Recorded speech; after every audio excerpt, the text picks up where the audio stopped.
সফলতা বলতে আপনি কি বুঝেন, বা সফলতার সংজ্ঞাটা আসলে কি? এই প্রশ্নটা আমাকে আমার স্কুল লাইফে আমার একজন শিক্ষক জিজ্ঞেস করছিল, মাসুম পারভেজ স্যার। উনি মানে আপনি যদি মাসুম পারভেজ স্যারকে না চিনে থাকেন, আমি আই কার্ডে দিয়ে রাখবো, ওনাকে নিয়ে আমি একটা ভিডিও বানায় রাখছিলাম। তো উনি মাত্র স্কুলের মধ্যে পা দিছিল, মানে পা দিছিল বলতে স্কুলের টিচার হিসেবে জয়েন করছিল। তো উনি আইসিটি টিচার ছিল, কিন্তু উনি আসলে একটু কবি টাইপ মানুষ, একটু সাহিত্যিক টাইপ মানুষ, তাই না? মানে একটু আউট অফ দ্য বক্স কীভাবে চিন্তা ভাবনা করা যায়, কোনো একটা বিষয় নিয়ে কীভাবে আলোচনা করা যায়, এই ধরনের একটা মানুষ ছিল উনি। তো উনি তো ভরা মজলিসে আমাকে হুট করে জিজ্ঞেস করে বলছে, নাইম, সফলতা মানে কি? তোমার জন্য সফলতার সংজ্ঞাটা কি, আমাকে বলো তো। এখন আমি তো ঢোক গেলতেছি, এই কেমন প্রশ্ন হুট করে আমাকে, মানে ওনার স্বভাবই ছিল এরকম, মানে ঠাস করে একজনকে প্রশ্ন করে ফেলবে। আর টিচারদের তো এরকমই স্বভাব থাকবে, তাই না? মানে টিচাররা তো এরকমই, মানে কোনো একটা মানুষকে প্রশ্ন করবে, এটা করবে সেটা, এটাই তো টিচার, তাই না? তো আমি তো মানে গলা শুকায় গেছে, উনি আমাকে দাঁড়া করায় ফেলছে, বলো। তো এখন আমি তো জানি না সফলতার সংজ্ঞা কী। এই ধরনের প্রশ্ন, এই ধরনের ধাক্কা এর আগে কখনো কেউ দেয় নাই। তো এই এক্সপিরিয়েন্সটা সম্পর্কে আমি বলবো। আমি যখন দাঁড়াইছি না, আমি একটা জিনিস জানতাম যে মাসুম পারভেজ স্যারের একটা অভ্যাস ছিল যে উনি যখন কাউকে কোনো স্টুডেন্টকে প্রশ্ন করায় দাঁড়া করাবে, উনি নিজে থেকে ওই বিষয়টা সম্পর্কে হালকা পাতলা একটু কথাবার্তা বলবে, মানে ওই সম্পর্কে না, মানে লাইক একটু আশেপাশে। আমি উদাহরণস্বরূপ বলি, যেমন ধরেন আমাকে দাঁড় করাইছে এবং বলতেছে, দেখো সফলতা কিন্তু আমাদের সবাই কোনো না কোনো সব পাবো, তাই না? তো সফলতা সম্পর্কে যদি একটু জানা না থাকি তাহলে কিন্তু হবে না। তো তোমরাও একটু চিন্তা ভাবনা করো, বা এই ধরনের কিছু একটা। তো হ্যাঁ, বলো নাই সফলতা মানে কি। এই যে দেখেন, আমাকে দাঁড়া করায়া উনি নিজে থেকে একটু কথা বলে ফেললো, এবং এই জিনিসটা, এই অভ্যাসটা ওনার হচ্ছে গিয়া 2-3 বার উনি করে, ঠিক আছে? এইটা আমি জানতাম। আমি এই অভ্যাসটা সম্পর্কে ব্যক্ত করলাম, কারণ এই অভ্যাসটা, ওনার এই অভ্যাসটা সম্পর্কে জানা আপনার জন্য দরকার, না হলে আমি এই ভিডিওটা কমপ্লিট করতে পারবো না।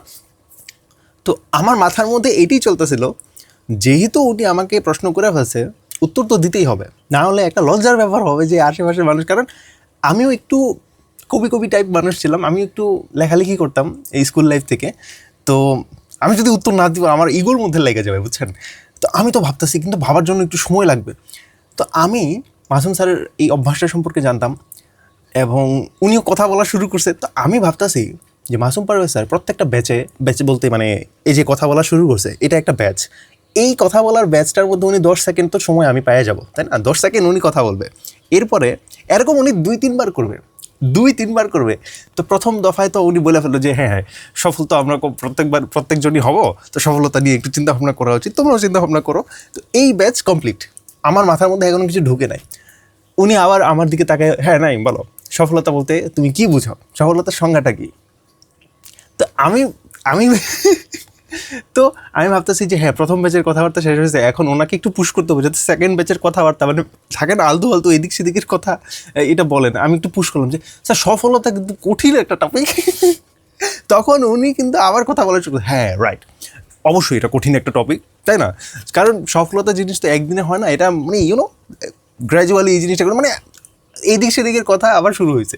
তো আমি একটু সময় পাইলাম, আমি খালি ভাবতেছি মানে কত জোরে ভাবা যায় সফলতার সংজ্ঞা কী, সফলতা জিনিসটা কি, সফলতা কোন ক্ষেতের মূলা। মানে যত জোরে মানে চিন্তা করা যায়, হুট করে আবার দেখা যায় উনি আশা পড়ছে যে হ্যাঁ নাই, সফলতা মানে কি। আমি কি করব? By the way, new viewers যারা আছেন তারা হয়তো ভাবতেছেন এই ছেলেটা কী করতেছে এই চ্যানেলের মধ্যে, তো এইটা কি কোনো ভিডিওর টপিক হলো? Welcome to this channel. এই চ্যানেলের মধ্যে আমি আমার নিজস্ব এক্সপিরিয়েন্স শেয়ার করি, আনস্ক্রিপ্টেড, আনএডিটেডভাবে, ঠিক আছে? এই ভিডিওর মধ্যে কিন্তু কোনো এডিটেড হবে না, কোনো কাট হবে না, ঠিক আছে? তো আমরা এইভাবে মজা করি, আলতু ফালতু কথা বলে, ঠিক আছে? তো উনি সেকেন্ড টাইম আমাকে জিজ্ঞেস করে ফেলছে। আমি ভাবলাম যে আরেকটু পুশ করি, ওনাকে পুশ করে একটু অন্যদিকে নিয়ে যাই। তারপরে মানে এইখানে হয় কি, মাসুম পারভেজ স্যারকে পুশ করতেও হয় না, মানে উনি জাস্ট চলে গেছে, উনি নিজের মতো করে এদিক সেদিকের কথা বলা শুরু করে দিচ্ছে, বুঝছেন? সফলতার সঙ্গে বা এই ধরনের জিনিস, মানে উনি নিজের খেয়ালের কথা, মানে এটা ওনার একটা অভ্যাস। মানে আমি যখন, আমার সময় যখন ছিল, মানে যখন নতুনভাবে উনি স্কুলে জয়েন করছিল, ওনার এই অভ্যাসটা ছিল, এবং এই অভ্যাসের কারণে আমরা সবাই অনেক টাইম পাইছিল। উনি কোনো একটা প্রশ্ন করতো, উনি অন্য একটা জায়গার মধ্যে চলে যেত, মানে কথার ভিতরে। তা আমি খুব জোর নিয়ে চিন্তা করতেছি, এবার সিরিয়াস, কারণ এখন আর সময় নেই। কারণ উনি 2 বার জিজ্ঞেস করে ফেলছে, তৃতীয় ব্যাচের কথা উনি শুরু করে দিছে। এবার আর কথা মানে ঘোরানোর এত পুশ করা যাবে না, অলরেডি মানে প্রায় 1 মিনিটের মতো হয়ে গেছে, আমি চিন্তা করার সময় পাইয়া গেছি, ঠিক আছে? আমিও হালকা পাতলা বুঝা শুরু করছি। তো লাস্ট একটা জোর দিছি আমার মাথার মধ্যে, আমার তো রক্ত ঠান্ডা হয়ে গেছে, আমি কি বলবো, আমার কাছে উত্তর নাই। সমস্ত চিন্তাভাবনা, সমস্ত মাথাটাকে আমি খালি করে সফলতা শব্দটার মধ্যে আমি কি বলে নজর দিছি, বা এটার মধ্যে সমস্ত চিন্তাভাবনাকে আমি একাগ্রচিত্তে ভাবা শুরু করছি। সফলতা, সফলতা মানেটা কি? আমি যদি সফল হই তাইলে আসলে আমার কি অনুভূত হয়, মানে থাকে না, মানে প্রশ্নের সংজ্ঞা যখন বের করবেন তখন ওই প্রশ্ন, ওই শব্দ, ওই শব্দের ক্যারেক্টার, ওই শব্দের ফলাফল, এই সব জিনিস নিয়েও চিন্তাভাবনা করা যায়, ঠিক আছে? ওইভাবেও কিন্তু সংজ্ঞা বের করা যায়। আমি ভাবতেছি একটা মানুষ সফল হলে কি আনন্দ পায়, মজা পায়, তো সফলতা মনে হয় একটা মজার জিনিস, তাই না? তা আমি যদি সংজ্ঞা দিই সফলতা হচ্ছে মজার জিনিস, তাহলে কি হবে? হবে না মনে হয়। সফলতা আমরা কেমনে পাই? সফলতা জিনিসটা হচ্ছে কোনো একটা কাজ করলাম, ওই কাজটা যদি কইরা ফেলি তাইলে তো আমি সফল। আচ্ছা, হ্যাঁ, এইভাবে সিম্পলিফাইডভাবে যদি চিন্তা করি তাহলে এটা একটা সংজ্ঞা হওয়া যায়, কোনো কাজ করে ফেললে এটা সফল। কিন্তু এমনি বললে তো সংজ্ঞা হয় না। এটাকে একটু সুন্দরভাবে যদি রূপান্তর দিই, স্যার আমার দিকে তাকাইতেছে, হ্যাঁ নাই, সফলতার সংজ্ঞা, তোমার জন্য সফলতার সংজ্ঞা কি?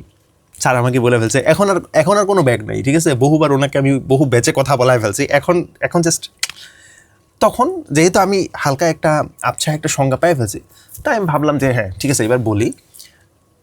এখন বলতে বলতে আমি এই জিনিসটাকে একটু গঠনমূলক বা একটু প্যাক করে ফেলছি সুন্দর সুন্দর শব্দ দিয়ে। হ্যাঁ স্যার, সফলতা মানে হচ্ছে আপনার কোনো একটা লক্ষ্যকে পূর্ণ করাটাই হচ্ছে সফলতা। এবং স্যার ওই দিক দিয়ে রাইট, অ্যাবসলিউটলি এটাই সফলতা। উনি ওই জায়গা থেকে আমাকে অ্যাপ্রুভাল দিয়ে ফেলছে, ফাইন, অ্যাবসলিউট সিনেমা। আপনি কি বুঝতে পারছেন সংজ্ঞাটা কি? আমি কি সংজ্ঞা দিছি? সফলতা মানে কি? সফলতা মানে হচ্ছে আপনার কোনো একটা লক্ষ্যকে পূর্ণ করে ফেলাটাই হচ্ছে সফলতা। এই সংজ্ঞাটা আমি দিছি, খুবই সিম্পল, খুবই ক্রিস্প, খুবই সাদামাটা।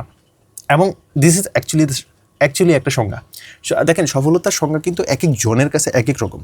আপনার কাছে হয়তো সফলতা মানে হচ্ছে অনেক বড় কিছু অ্যাচিভ করা বা এই ধরনের কিছু একটা হতে পারে। আমার কাছে সেটা ছিল না। মানে যেমন ধরেন, আপনি হয়তো বলতে পারেন আপনি যদি কোটি কোটি টাকা ইনকাম করে ফেলেন তাহলে আপনি সফল, বা আপনি যদি একটা বাড়ি করে ফেলেন তাহলে আপনি সফল, আপনি যদি কোনো একটা গাড়ি কিনে ফেলেন তাহলে আপনি সফল। হ্যাঁ, কিন্তু একটা মানুষের জীবনে আসলে একটা সফলতা থাকে না, অনেকগুলো সফলতা থাকে। লাইক প্রত্যেকটা স্টেজে স্টেজে সফলতা থাকে। আমি আজকে বাজারের মধ্যে খুব সুন্দর করে বার্গেন করতে পারবো, দামাদামি করে একটা মাছ কিনতে পারবো, এটাও একটা সফলতা, ঠিক আছে? সফলতার মানে সবসময় সফলতা বড় হয় না, ছোটো ছোটো সফলতা হয়। আপনি কোনো একটা জিনিস, যেই জিনিসটা চাচ্ছেন, সেই জিনিসটা যদি কমপ্লিট করে ফেলতে পারেন, that is one kind of সফলতা, ওয়ান কাইন্ড অফ সাকসেস। তো এই জিনিসটা এত কিছু আমি চিন্তা করি নাই, বাট এই ধরনের চিন্তাভাবনাগুলো, এই ধরনের কথাবার্তাগুলো মাসুম পারভেজ স্যার এই আরেক ব্যাচের মধ্যে কথা বলতেছে, বুঝছেন? মানে ওই যে ওনার যেই অভ্যাসটা যে একটু বেঁচে বেঁচে কথা শোনাবে বা কথা বলবে, তো এটা ছিল সংজ্ঞা। এবং এই কথাটা বলার পরে আমার ভিতরে যে একটা আত্মতৃপ্তি আসছে, ট্রাস্ট মি, এই আত্মতৃপ্তিটা আমি হয়তো জীবনে প্রথম। কারণ আপনাকে কোনো একটা জিনিস প্রশ্ন করছে, যেই প্রশ্নটা বইয়ের কোনো প্রশ্ন না। এমন যদি হতো যে আইসিটি রিলেটেড, আইসিটির ফুল ফর্ম বলো, আমি ওইগুলো তো আমার মুখস্থই করা ছিল যে আইসিটির ফুল ফর্ম হচ্ছে ফুল ফর্মটা কি ভাই? আইসিটির full form information and communication technology. হ্যাঁ right, information and communication technology, আমার মনে আছে ভাই। তো এই ধরনের সংজ্ঞা যদি থাকতো, বুকিশ নলেজ, তাহলে সেটা আলাদা ব্যাপার ছিল। আমার যদি নাও পারতাম তাহলে আমার কোনো কষ্ট লাগতো না। বাট উনি আমাকে প্রশ্ন করছে একদম আউট অফ দ্য বক্স। যেহেতু আমি লেখালেখি করতাম, যেহেতু আমি নিজেও একটু কাব্যিক মানুষ ছিলাম, একটু সৃজনশীলতা চর্চা করতাম, বই টই পড়তাম, তো এই প্রশ্নটা যদি আমি দিতে না পারতাম, আমার আত্মার কাছে একটু খালি খালি লাগতো। তো যেহেতু দিতে পারছি, আমার যে কী ভালো লাগছে। এবং আমি আপনাকে বুঝাইতে পারবো না, এর জন্য বোঝানোর চেষ্টা করতেছি একটু, যে কেমন আপনাকে যদি এই প্রশ্নটা করা হতো, আপনি যদি এই উত্তরটা দিতে পারেন। আর এখানে কিন্তু ব্যাপারটা একটু অন্যরকম। আমি যদি আপনাকে প্রশ্ন করি, ভাইজান যে সফলতার সংজ্ঞা কি, আপনি এখানে চিন্তা করতেছেন, আপনার আশেপাশে কোনো কিছু নেই, আপনার কোনো প্রেশার নেই, আপনি ভিডিওটা পজ করে এই সংজ্ঞাটা ভাবতে পারবেন।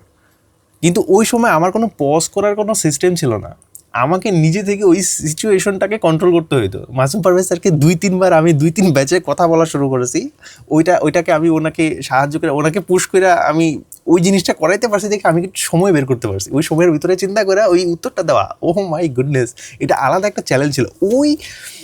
ওই সিচুয়েশনটাও আমার জন্য একটা সাকসেস ছিল, কারণ যেহেতু আমি ওনার কাছ থেকে একটু সময় বের করতে পারছি, 1 মিনিটের মতো সময় বের করছি আমি চিন্তা করার জন্য। আপনি ভাবতে পারেন আমার যে কি মজা লাগছে ওই সিচুয়েশনটার মধ্যে, মানে আই ক্যান বিলিভ দিস। আমি এই ভিডিওটা মাসুম পারভেজ স্যারকে দেখাবো, ঠিক আছে, যে আমি এই ধরনের ওনার সাথে আমার এখনও কানেকশন আছে। আর হ্যাঁ, দ্যাটস ইট। আমরা যদি মানে আই ডোন্ট নো আজকের মতো এই পর্যন্তই, ঠিক আছে, আর কথা না বাড়াই। সফলতার সংজ্ঞা তো আমি ভাবছিলাম যে আঁকবো এবারে ড্রয়িংয়ে, এবং আমি এঁকে ফেলছি, সো এটাও একটা সফলতা।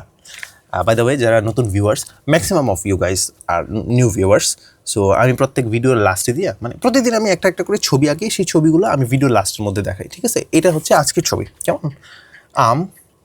কেমন লাগছে আপনার বলেন তো? আলো ছায়াকে একটু কন্ট্রোল করার চেষ্টা করতেছি।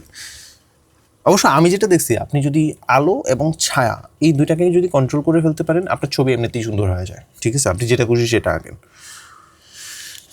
আপনিও ভালো ছবি আঁকতে পারেন, ঠিক আছে। জাস্ট আপনি জানেন না, আমি আপনাকে জানাই দিলাম, আপনি একটু চেষ্টা করেন, কেমন? আজকের মতো এই পর্যন্তই। আসসালামু আলাইকুম।